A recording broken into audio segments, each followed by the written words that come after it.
اور ہم یہ کہنے میں حق بجانب ہوتے کہ زمین ہم سے 20,000 میل فی گھنٹہ کی رفتار سے دور جا رہی ہے۔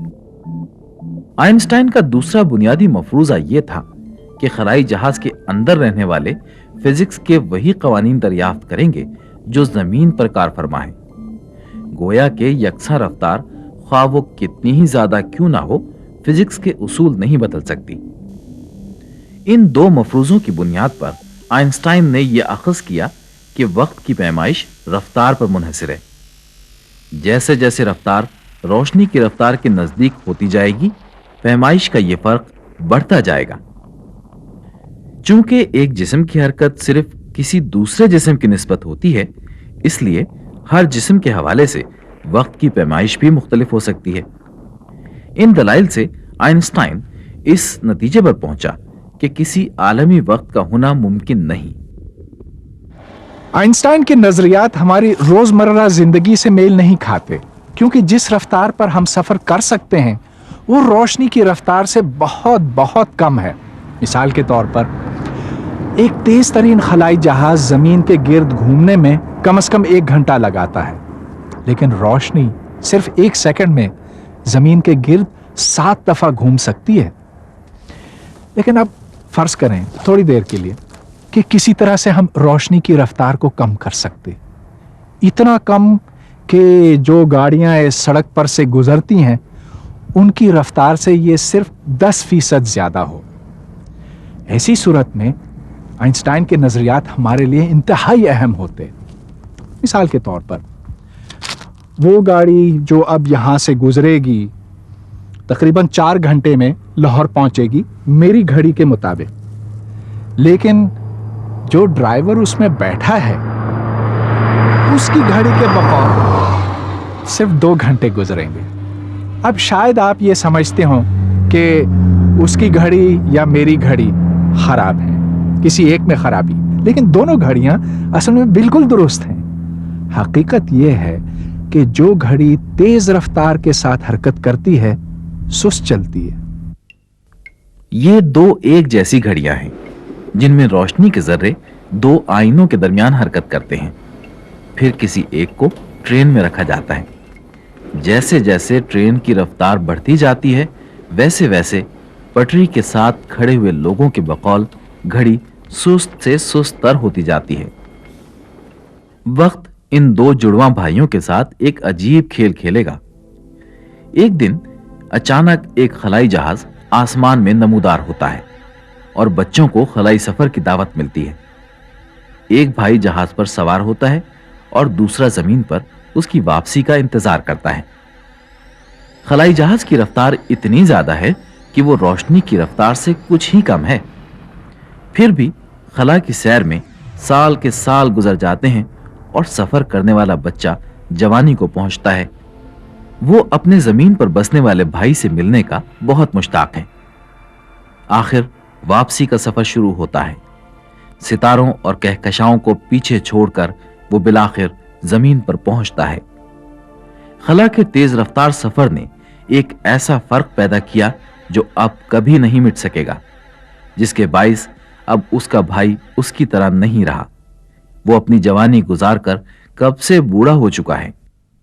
کسی جڑواں بھائی کو سفر پر روانہ کرنا آج ممکن نہیں، لیکن تیز چلنے والے ذروں کے لیے بھی وقت آہستہ گزرتا ہے۔ بعض ذروں کی زندگی بہت مختصر ہوتی ہے، لیکن جب یہ تجربہ گاہوں میں تیز حرکت کرائے جاتے ہیں تو ان کی زندگی کئی 100 یا کئی 1000 گنا بڑھ جاتی ہے۔ اس کا مشاہدہ بار بار کیا گیا ہے اور یہ اس بات کا عملی ثبوت ہے کہ وقت کا دریا ہر جگہ ایک جیسا نہیں بہتا۔ اسپیس یا لمبائی ناپنے کے لیے ہم فٹا استعمال کرتے ہیں، جبکہ وقت کے لیے ہم گھڑی استعمال کرتے ہیں۔ لیکن آئنسٹائن نے تقریباً 100 سال پہلے یہ ثابت کیا کہ دراصل یہ دونوں ایک ہی جیسی چیزیں ہیں، یعنی اسپیس اور ٹائم کو ملا کر اس نے ایک نیا لفظ ایجاد کیا، اسپیس ٹائم۔ آئنسٹائن نے یہ بھی ثابت کیا کہ کسی بھاری جسم کی موجودگی میں اسپیس ٹائم میں خم آ جاتا ہے، یہ خمدار ہو جاتا. اب یہ سمجھانا کوئی آسان کام نہیں ہے، لیکن ایک مثال میں آپ کو دیتا ہوں. یہ گلاس ہے، اب جو ہی میں چارپائی پہ بیٹھا تو اس میں خم پیدا ہوا، اور اب یہ گلاس اس کی طرف لڑکتا ہوا آتا ہے، اس ڈھلوان پر لڑکتا ہے. اسی طرح آسمان میں جب کوئی بھاری جسم، کوئی ستارہ موجود ہوتا ہے تو اس کے ارد گرد اسپیس ٹائم خمدار ہو جاتا ہے، اور جو دوسرے اجسام اس کے نزدیک ہیں، جو دوسرا مادہ اس کے نزدیک ہیں، وہ اس کی طرف کشش محسوس کرتے ہیں. اس کشش کو کشش ثقل یا گریوٹی کہتے ہیں. سیدھی لکیر پر سفر کرنے والی روشنی بھی ایک ستارے کے نزدیک خمدار اسپیس ٹائم کی موجودگی میں اپنا راستہ بدل دیتی ہے. اس کو سائنسدانوں نے اب بہت اچھی طرح سے دیکھا ہے اور سمجھا ہے. اسپیس ٹائم کے خمدار ہونے کا ایک اور اثر یہ ہے کہ کسی بھاری فلکی جسم سے دور ایک گھڑی نارمل رفتار سے چلتی ہے، لیکن جوں جوں وہ اس جسم کے نزدیک پہنچتی ہے تو وہ سست چلنے لگتی ہے. گویا کہ بھاری اجسام بھی وقت کے دریا کو آہستہ کر دیتے ہیں. بعض فلکی اجسام جو بلیک ہولز کہلاتے ہیں بہت بھاری اور چھوٹے ہوتے ہیں. یہ ان ستاروں سے بنے جو اپنا سارا ایندھن ختم کر چکے اور اب اپنی آخری آرام گاہ تک پہنچے ہیں. جب کسی بلیک ہول کی سطح سے روشنی کا ایک ذرہ نکلتا ہے تو گریویٹی کی بے انتہا شدت اسے سیدھی لکیر میں سفر نہیں کرنے دیتی. یہ شدت اتنی زیادہ بھی ہو سکتی ہے کہ روشنی اس کے اندر قید ہو کر رہ جائے. بلیک ہولز کے نزدیک جانے سے وقت کا بہاؤ سست سے سست ہوتا جاتا ہے، یہاں تک کہ اگر ان کے کافی نزدیک پہنچا جائے تو وقت مکمل طور پر ٹھہر جاتا ہے. ان کے نزدیک آج اسپیس ٹائم کی وہ کیفیت ہے جو 15 ارب سال پہلے نوزائیدہ کائنات میں ہوتی تھی. ایسے بلیک ہولز آسمان میں کئی جگہ نظر آتے ہیں. بلیک ہولز کی بدولت اسپیس ٹائم میں ایسی سرنگوں کا امکان بنتا ہے جن کو ورم ہولز کہتے ہیں. ورم ہولز کے ایک سرے پر اگر حال ہے تو دوسرے پر ماضی یا مستقبل.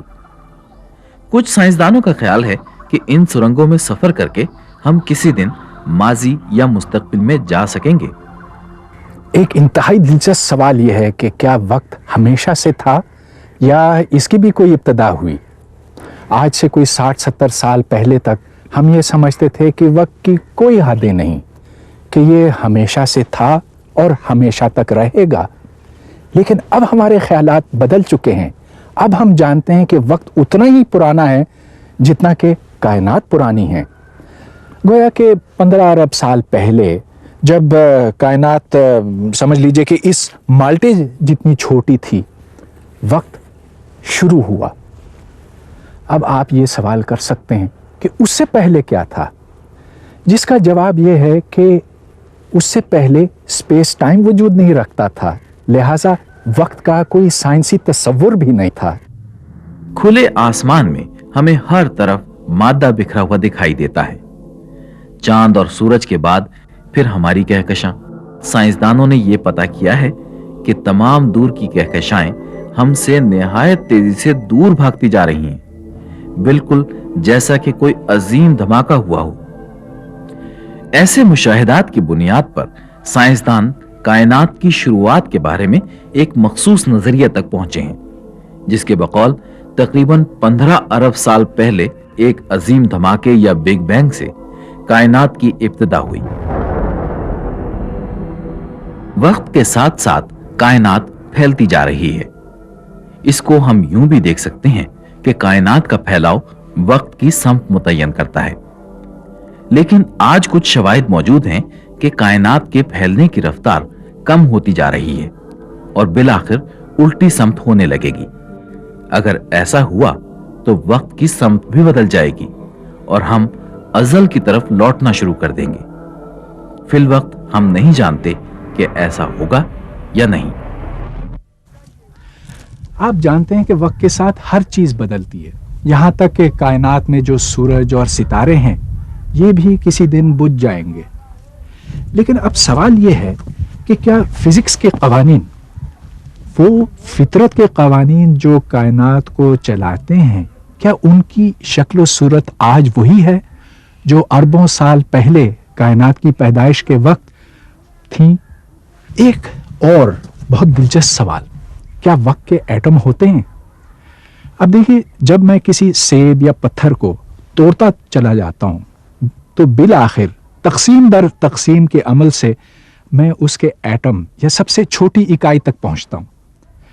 تو اگر ہم 1 سیکنڈ کا دورانیہ لیں اور اس کو تقسیم در تقسیم کرتے چلے جائیں تو کیا بالآخر ہم وقت کی چھوٹی سی چھوٹی اکائی تک پہنچیں گے؟ آج ہم ان سوالات کا جواب نہیں دے سکتے، لیکن یقیناً وقت کی حقیقت تو وقت ہی بتائے گا۔ خدا حافظ۔